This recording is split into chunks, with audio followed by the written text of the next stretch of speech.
you're a cleaner, you know exactly who you are. A closer thinks about what he's supposed to think about. A closer think analyzes and eventually he acts. A cleaner doesn't think at all, he just knows. Can you remember a time when you weren't being taught limitation and compliance, watching what everyone else was doing, scrutinizing the points, worrying about what others would say? At some point, you stopped doing what came naturally and started doing what you were told. You took all your crazy urges and ideas and desires, and you stuffed them down where no one could see. But right now, right this minute, you know they're still there in the part of you that you wouldn't show anyone else. The part that refuses to be tough, refuses to confirm and behave. That's the dark side of your instinct. You cannot be great without it.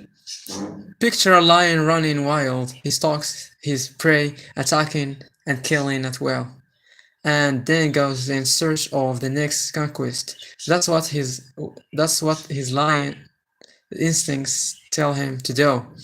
He doesn't know anything else. He is not misbehaving. He's not bad. He's being a lion. Now lock him up in the zoo. He lies there all day, quiet and well fed. What happened to those powerful instincts? They are still there, deep inside, waiting to be uncaged. Let him out of the zoo, and he goes lying again, praying and attacking. Put him back in the cage. He lies down. Most people are the lion in the cage, safe, tame, predictable, waiting for something to happen. But for humans, the cage isn't made of glass and steel bars. It's made of bad advice and low self-esteem and bullshit rules and tortured thinking about what you can't do or what you're supposed to do.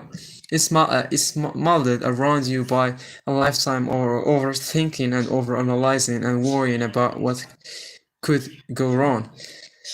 Stay in the cage long enough, you forget those basic instincts. Can you be reasonably successful by just following directions and staying with the lions? Sure, that's what most people do. But if we're talking about being elite, if you want to be unstoppable, you have to learn to put aside everything you've been taught, all the restrictions and limitations and negativity and the doubt. You have to start thinking, why are you still questioning your ability to do it? Quick answer, because at some point you made something simple into something complicated and you stopped trusting yourself. Don't turn something simple into something complicated.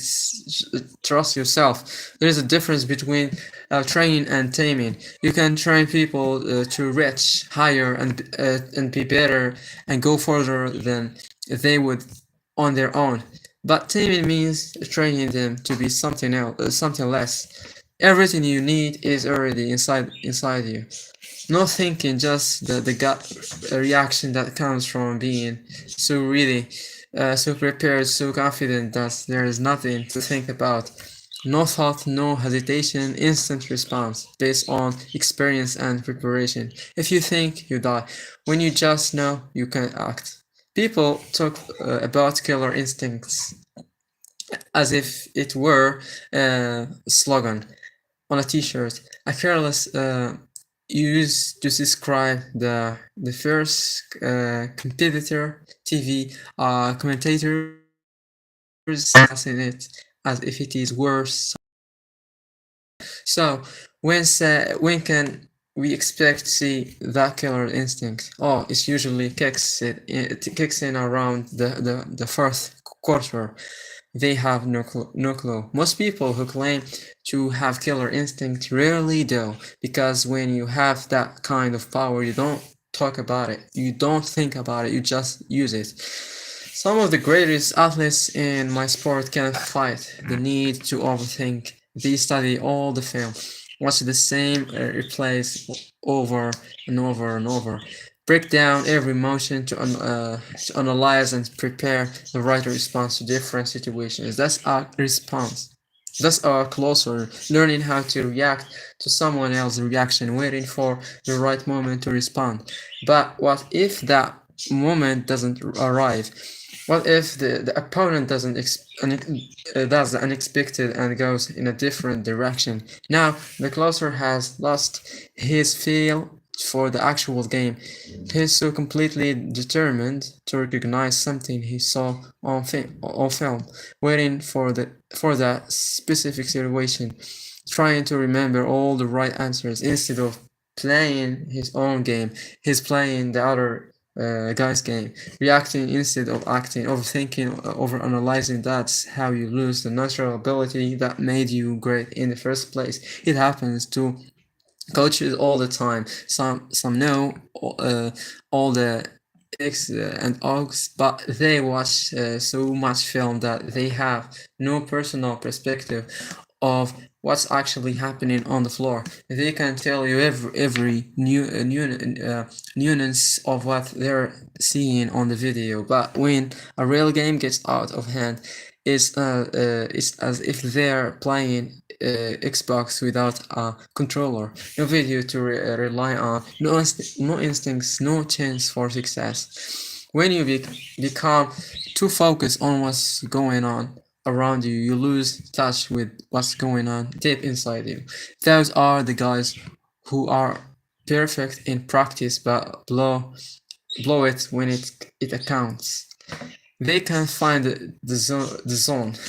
They're distracted by their own thought process, and they don't trust themselves. They're thinking about everything that can go wrong, thinking about what everyone else is doing, thinking instead of knowing without a doubt, I got this. The greats never stop learning.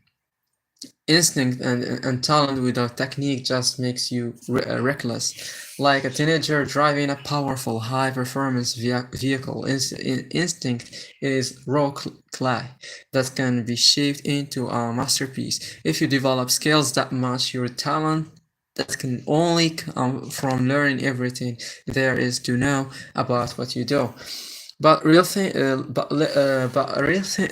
doesn't mean clinging to the lessons. It means absorbing everything you can and then trusting yourself and use what you know instantaneously without thinking. Instinctive, not impulsive. Quick and not hurried. Knowing without a doubt that all the hours of work have created an unstoppable internal resource you can draw on any situation. Having the maturity and experience to know who you are and how you got to the top, and the mental toughness to stay there. Don't just simply learn. Take what you learn and create ways to improve on it.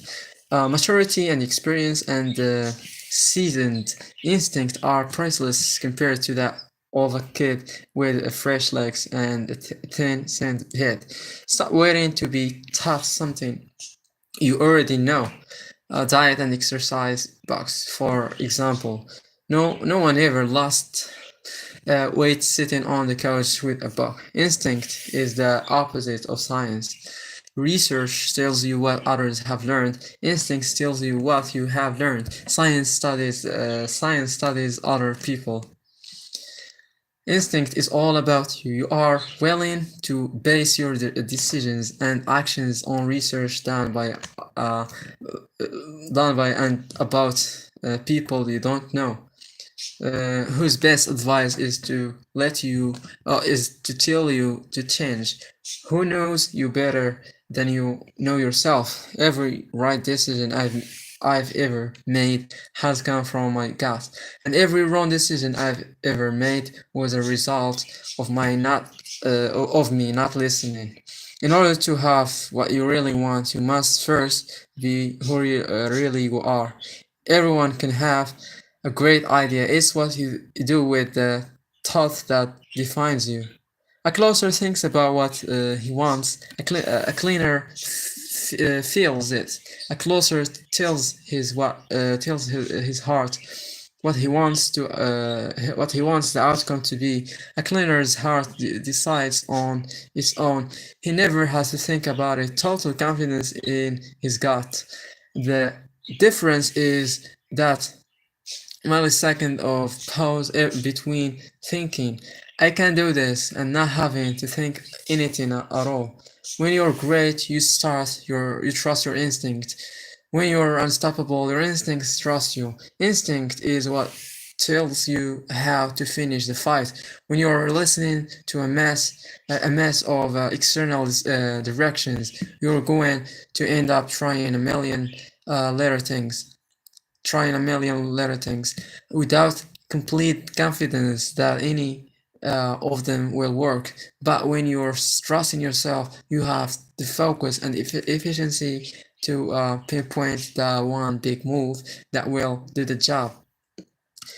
There is zero chance you'll get anywhere if you allow yourself to become paralyzed by soft excuses and countless reasons you'll ne- why you'll never get to where you want to be. Trust your gut to navigate the hard road to get there.